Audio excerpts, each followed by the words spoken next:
Lagos Traffic Radio 96.1 FM. Maritime today is the program. We're back from the news, and it's time to connect with you as it relates to the fulcrum of this program. So this morning, we are unlocking the potentials of Nigeria's fisheries sector, looking at opportunities and challenges for maximum growth. Joining me on the phone line this morning, I have Dr. Ebinimi Joseph Ansah, who is the National President, Fisheries Society of Nigeria, FISON. Madam, it's nice to have you join us. Good morning.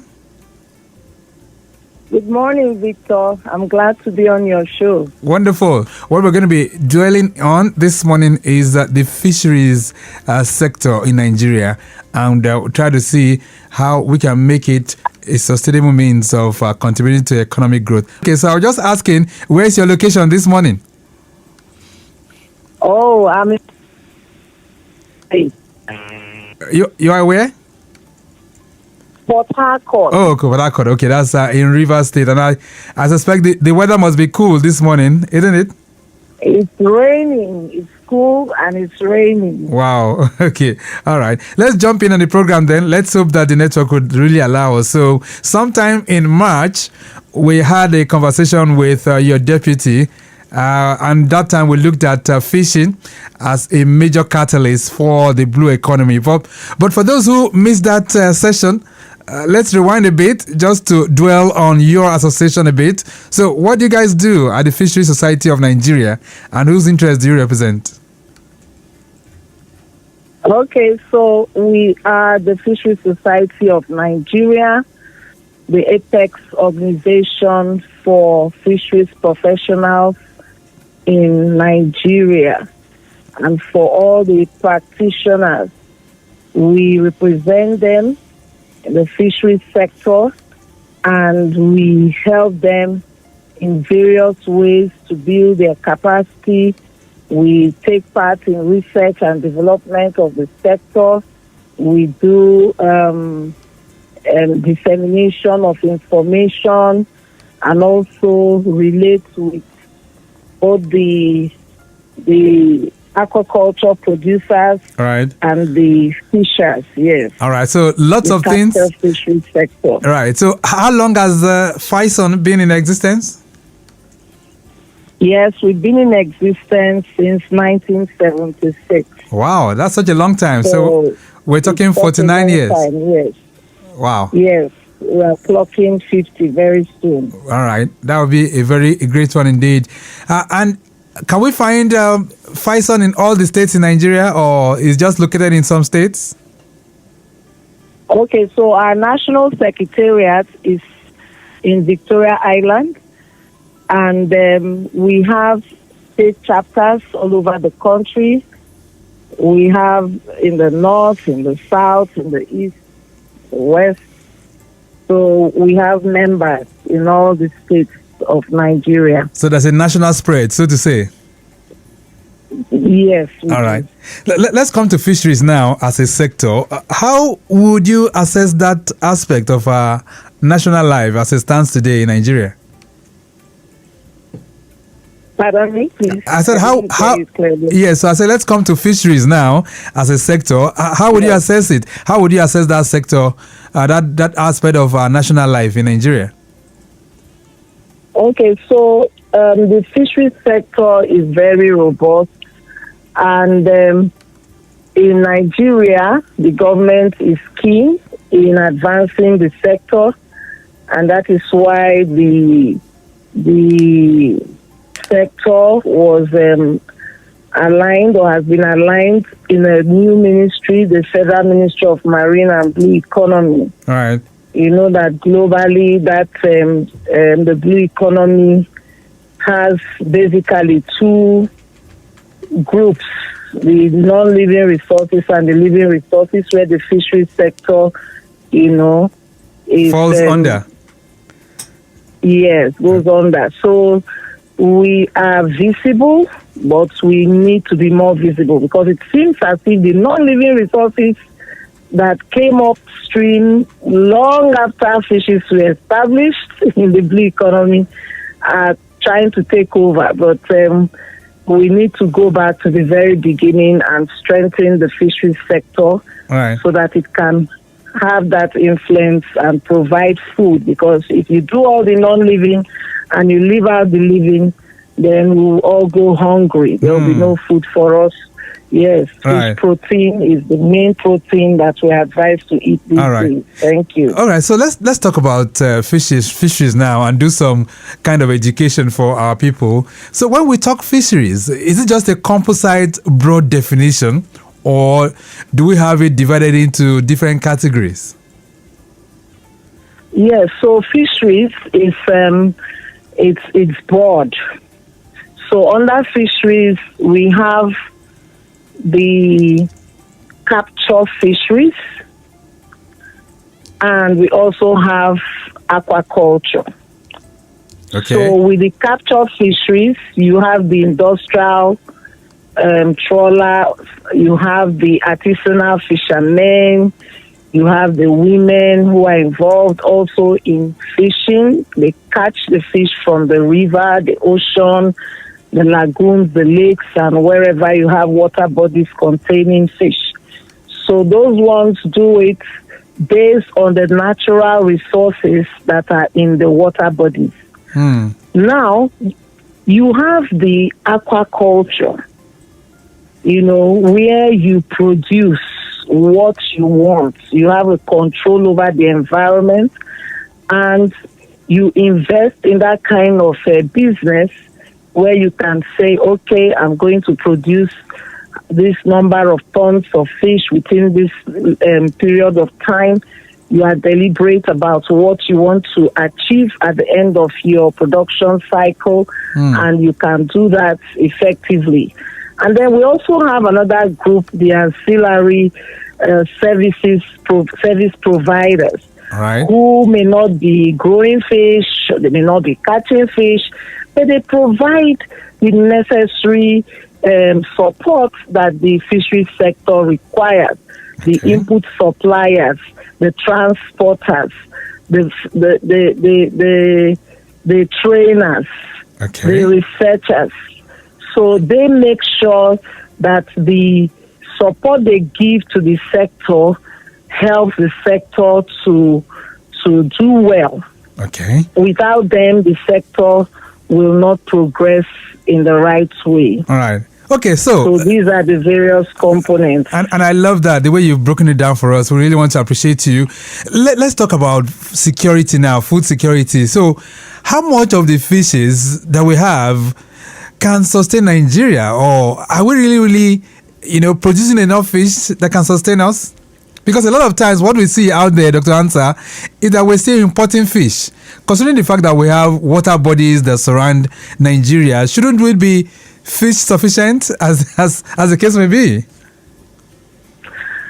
Sadly, Victor, we are not fish sufficient. We are over 200 million Nigerians, and a lot still needs to be done to boost fish production. And if we don't do that, we'll continue importing and burning forex. We need to focus more on research and expansion of the different species we have naturally occurring here. So we have so many fish species. But guess what? What? Nigeria over the years have focused on only one catfish, Clarias garipinus. And even among the catfishes, we have several catfishes, but we have focused on one. Well, we are not feeling too bad because presently Nigeria is the highest producer of catfish in Africa. Oh, good. And a lot of other nations are looking up to us to show them the skills. How do we do it?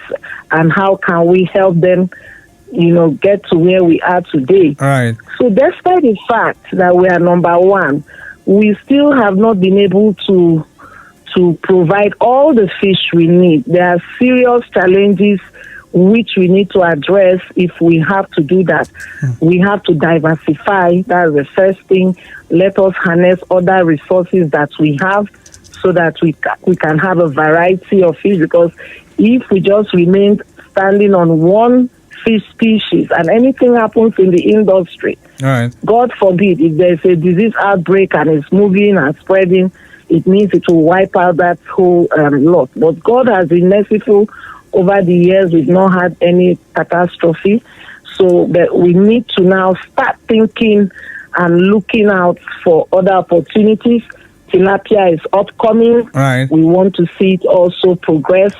There are other ones, like we have the one we call the bony tongue or Heterotis niloticus. It has good prospects. Okay. There are others like the moonfish, Cytarinus citarus. All right. It has good prospects, and several others. And then these are just what we refer to generally as fin fishes. We have the shellfishes. Okay. Nobody is talking about it because we just go to the creeks and harvest them. I'm sure you must have eaten food with periwinkles before. That's if you right. don't forbid them. All right. Exactly. So we can begin to culture the shellfishes. So- we can do shrimp farming. All right. So the big Oyster question, let me just farming and all interrupt. this. Let me just interrupt you a bit here, Dr. Amsa. So the big question is it to say that we do not have the natural resources that can produce these fishes, or why is it that we are not able to really feed ourselves with the fish that is required to feed a 200 million population? Okay, so there are many challenges, but one area I want to, bring up is that investors must be willing to put their money to do the business. People must be aware that they can do this. Most times in the areas where you have the resources in abundance, the people don't even utilize them the way you would expect. So naturally speaking, the Delta region, that's the Niger Delta region, they are more encompassed with the natural resources to carry out fish production that can feed the whole nation.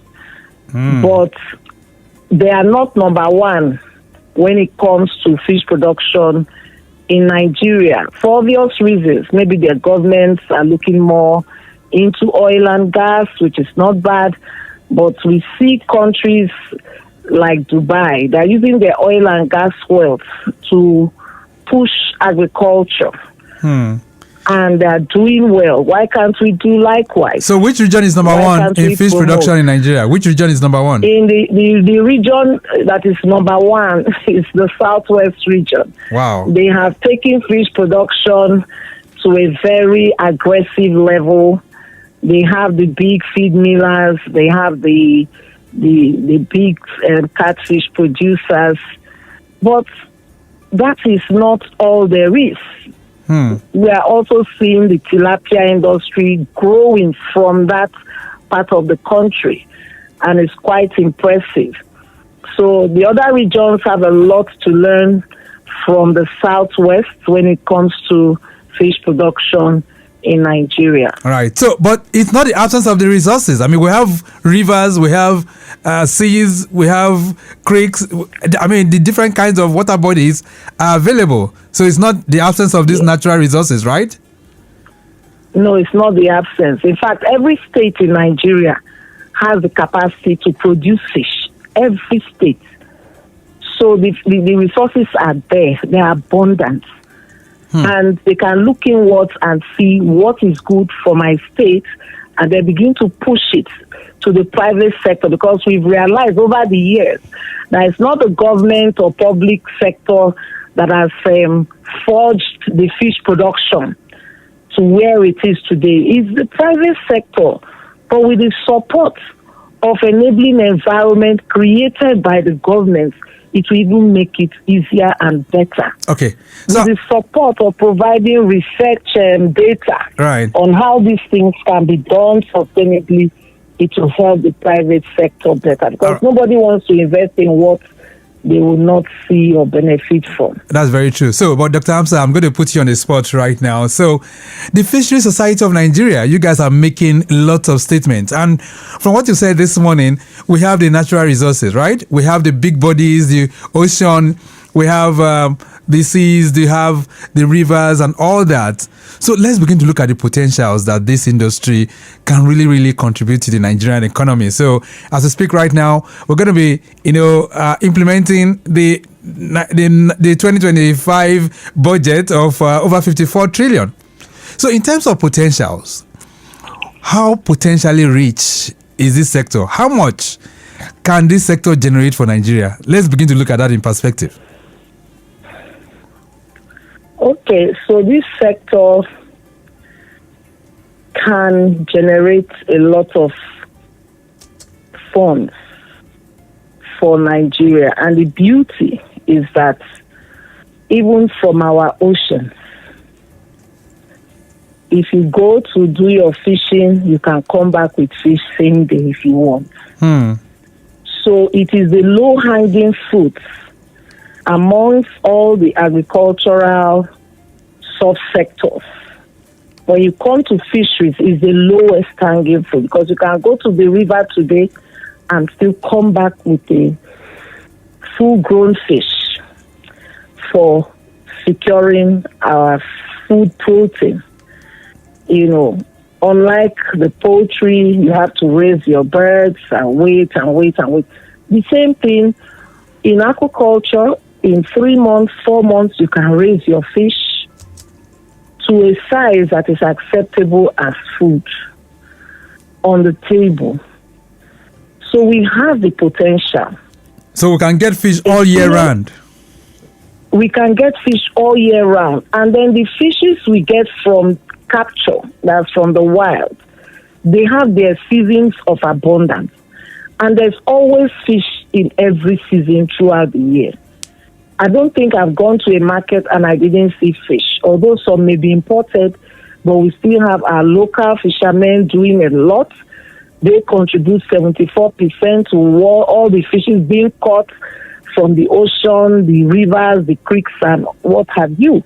So the industrial fishes team is also doing some good things, but they have their challenges. If those challenges can be taken care of, if there can be a leverage, right, they'll be able to do even more. All right, then give me 1 minute. Dr. Amsa, this morning on the program, we are unlocking potentials of the fishery sector just to make it much more sustainable in Nigeria.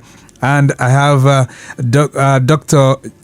Ebinimi Joseph Ansa, who is the national president of the Fisheries Society of Nigeria, as our guest, and she's taking us to the classroom. Let's see if we can get back to the roads now. Most of the areas that we're covering still looking pretty good. If you're heading towards the island, the Third Mainland Bridge is very accessible. Those of you coming from the Ikorodu part, mile 12 is still looking good in what's Kuchofe. K2 down to Ojota, still looking pretty good. Those of you coming from the Lagos-Ibadan Expressway, heading towards the Third Mainland Bridge, is also looking good as well. Let's see if we can expand the scope within the limited time that we have in the program. You can connect with us 09153877127. That's 09153877127 as we are unlocking the potentials of Nigeria's fisheries sector, looking at opportunities and even challenges for growth. All right. There's a message here for you, madam. It says, good morning. Okay. Why do we still import fish in Nigeria when we have so many rivers and a big coastline? Bode is sending that one in. Bode, thank you so much. That's one of our regulars. So, madam, quickly, why do we still do that? We still do that because what we are producing in terms of what we need to consume is not enough. So we have become a net importer of fish, so that we can meet the demand in the society. So we need to encourage more people to go into fish farming, to go into industrial fishing. And even among the industrial fishers, there are areas that are yet untapped, like our tuna fisheries is untapped, and many other opportunities in the seas we have not been able to tap into. Right. You were saying, what can if we go full head on, we can even do up to 1 trillion in Nigeria economy today. Wow. But we don't know why we are taking the back seats. We don't know why the investors are not doing their bit.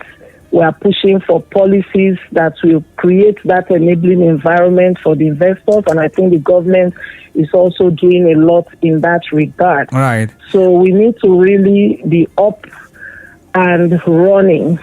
Okay. Some countries depend on the fisheries sector majorly. Right. All right. Then I'm having more reactions coming in for you. 09153877127. This one says, "Good morning, Dr. Ansah. Can fish farming really compete with oil and gas in terms of revenue for Nigeria?" Anonymous. All right. You didn't put your name, but thank you so much.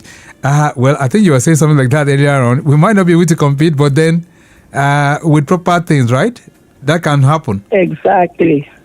Exactly, because you can do your oil and gas and get all the money, but you can also diversify your economy by investing in fisheries. So that's what we are saying. We need to bring the fish production levels to sustainable levels. A lot of people have left the industry because feeds are too expensive, purchasing power is reducing, they don't have access to finance. So that confidence is not there. But I think this is the right time to invest when people are pulling out of the industry, because if we have a scarcity, it will also take the cost of the fish very high. Right. And then we'll still be crying for food. Okay. And, all right, there's a message here. It says, "Good morning, sir. What opportunities exist for exporting Nigerian fish to other countries? Thank you." Chioma is sending this one in. So do we have opportunities for exports in the fishery sector? Yes, we have opportunities for exports, and this can be done in a way that it will be acceptable. In the past, there were challenges, and I believe the government is already creating policies and guidelines to help the farmers do the right thing. They're also putting up their labs to ensure that they can do traceability of whatever is produced. So officially, to do your export, you need to get a license from the Federal Department of Fisheries and Aquaculture, which is a department in the Federal Ministry of Marine and Blue Economy. Right. So they'll be willing to give you that license once they've seen your facility, your processing and packaging and storage facility. And also, you would need to contact the NEPC, the Nigerian Export Promotion Council. Okay. All in Abuja, and they have outlets in all the states across the country. So all these things can be done. Of course, you will need your company registered with CAC before you can do all that. So you will not be exporting fish blindly, but it will be a visible process and pathway. There are people who are already doing it, but there are some restrictions in some countries which Nigeria has to address. Okay. The government has to address that. Yes. All right. This one says, "Good morning, Traffic Radio. I am so impressed listening to your guest this morning. Please, Ma, do you think fish farming help reduce unemployment in Nigeria if taken seriously?" Engineer Bright is sending that one in from Ajuwon. All right. Thank you so much, Engineer. Thank you so much, Engineer. Of course, fish farming can reduce unemployment. In every state, in every local government area, there's something linked with fish farming. So it can reduce unemployment. We just have to look inwards and see what is doable in the locations where we are.